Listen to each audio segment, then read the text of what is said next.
Hello and welcome to the recorded version of the Resume Makeover workshop run by the Career Services Center at Western Washington University. Today we will cover key information about resume formatting, writing strong content, and tailoring your resume. Whether you're making your first resume, looking for a refresh, or actively applying for opportunities, we have tips and resources for your next steps. If we reach the end of the presentation and your question still isn't answered, feel free to send a detailed message with your question to careers@ww.edu and we will get back to you as soon as we can. Before we get started, I would like to give a roadmap of the topics we will be covering today. In this workshop, we will be discussing key resume resources, layout and formatting considerations, how to write strong resume content, applicant tracking systems, also known as ATS, and finally some tips on how to tailor your resume to a job posting. We have a number of key resources to help you create effective resumes. While I introduce these resources, I encourage you to think about which ones will be most useful to you at your current stage of resume building or revising. We have a collection of sample resumes, which are organized by field of study and industry. Browsing a few examples is a great way to see different ways of organizing content and describing previous experiences. Skills First, our resume builder, has templates for you to use, which cuts down on the time you'll spend formatting your resume. As a Western student or alum, you have free access to this resource. There are also built-in tailoring tools that can serve as a brainstorming partner and help you optimize your resume for a specific job. You'll find these within the Review with AI button after you select a template and begin drafting your content. Our resume checklist guides you through resume conventions and tips section by section. It can be a helpful reference to make sure your resume includes all of the essential elements. Last but not least, our How to Write Resume Content handout will help you write stronger experience descriptions by providing a framework and examples to feature your impact and accomplishments. You can find these resources in the Quick Links section of our Career Services resume page by scanning the QR code. Now that we've talked about choosing a good template for your resume, let's take a minute to focus on layout.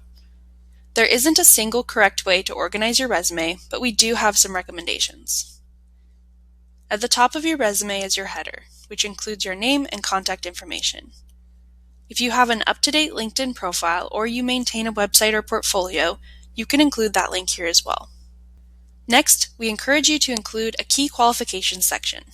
This is tailored to each application and usually includes 3 to 5 points about why you are a great fit for this specific job. Because it's near the top of the resume, this is a great way to get your readers' attention. It's also a very effective place to incorporate keywords from the job description. Education will typically be close to the top of a resume for current students and recent grads. Now let's take a look at experience. In this case, you'll see that the resume is split into 2 experience sections. Within a resume section, experience must be listed in what's called reverse chronological order.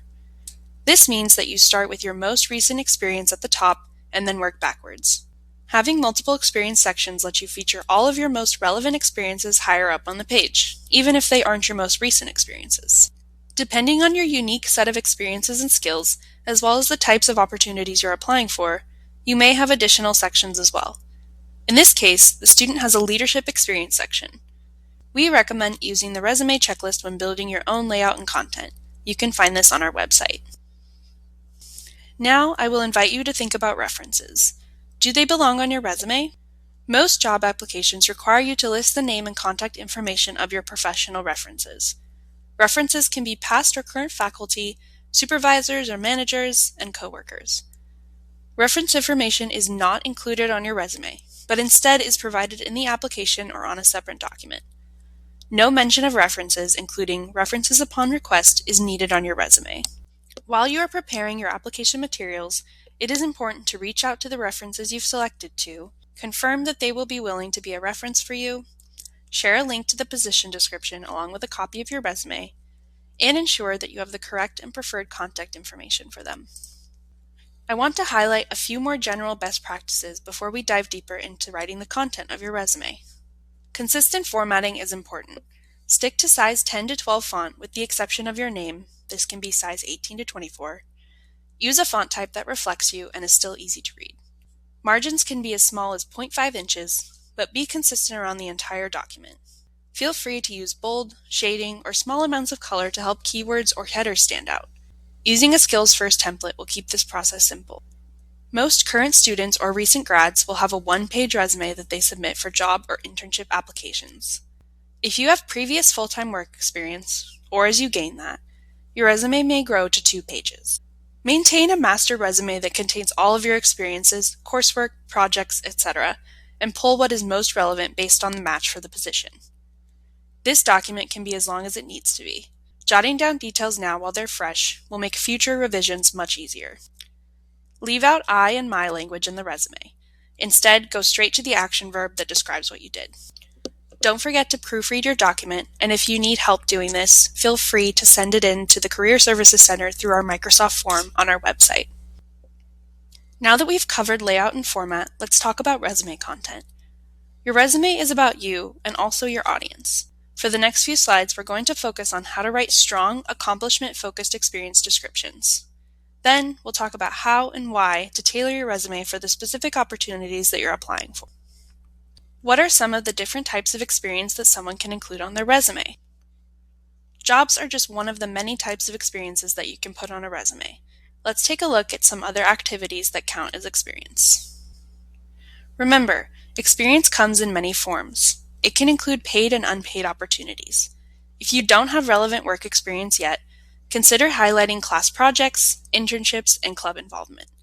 If you have work experience that is less related to your desired field, include it and emphasize the transferable elements, such as teamwork, communication, and problem solving.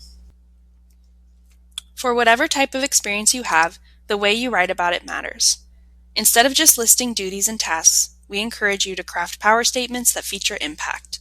This will help you stand out. To create your own power statements, ask yourself, what did I do and why did it matter? You may find it helpful to brainstorm outcomes, impacts, and skills developed with a friend. When writing your description, be sure to start with a strong action verb that captures attention, such as created, collaborated, or researched. When possible, incorporate numbers that help show scope and scale.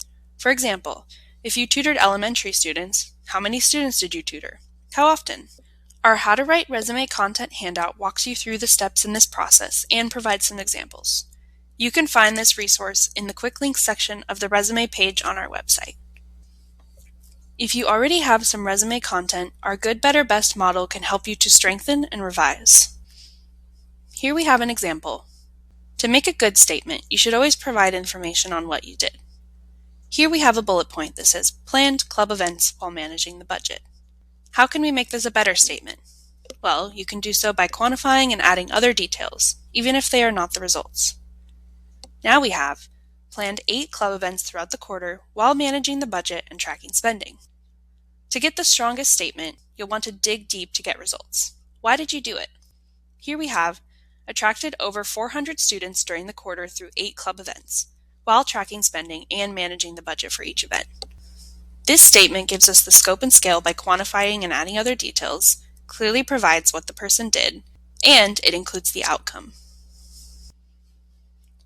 Why tailor your resume? Some employers use software, also known as Applicant Tracking System, or ATS for short, to conduct the first scan of resumes received. So what is an ATS? It's computer software designed to scan resumes for certain keywords and alignment with the job description.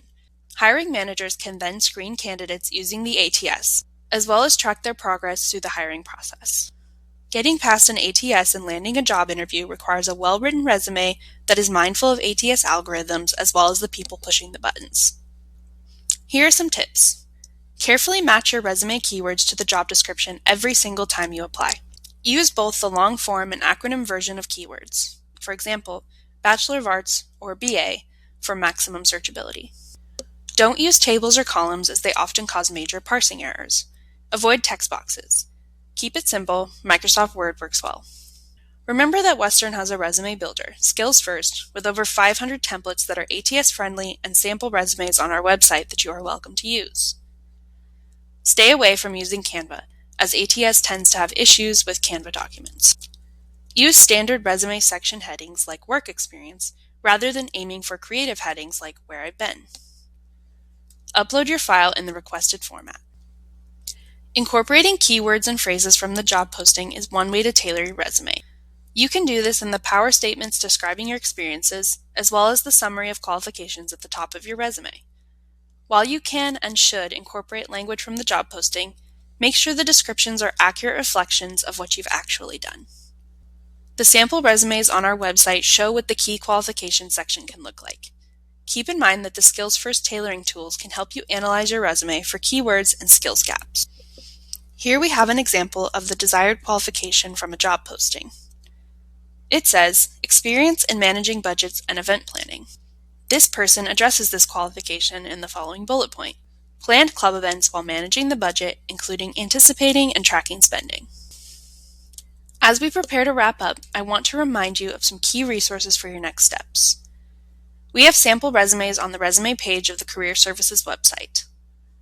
You can also use Skills First to build your cover letters in templates that match your resume. There are also built-in tools to help you brainstorm and tailor it. If you are looking to have someone review a draft of your resume, you can submit your draft to us to receive written feedback through the Microsoft form on our website. Check out the Connect with Our Team page to learn about current options for meeting with us. Note that our types and times of services are subject to change each quarter, so make sure you are regularly checking our website for updates. If you'd like another perspective, the Hackroll Research and Writing Studio also offers brainstorming support and feedback for resumes and cover letters. Before we wrap up, I want to share a quick overview of the other topics the Career Center provides support on. We provide support on career exploration, connecting major to career, identifying skills and strengths, job search, internship search, resume review, cover letter review, interview preparation, and job offer and salary negotiation. For upcoming events and current ways to connect with our team, be sure to check our website. Thank you for watching this recorded version of the Resume Makeover Workshop.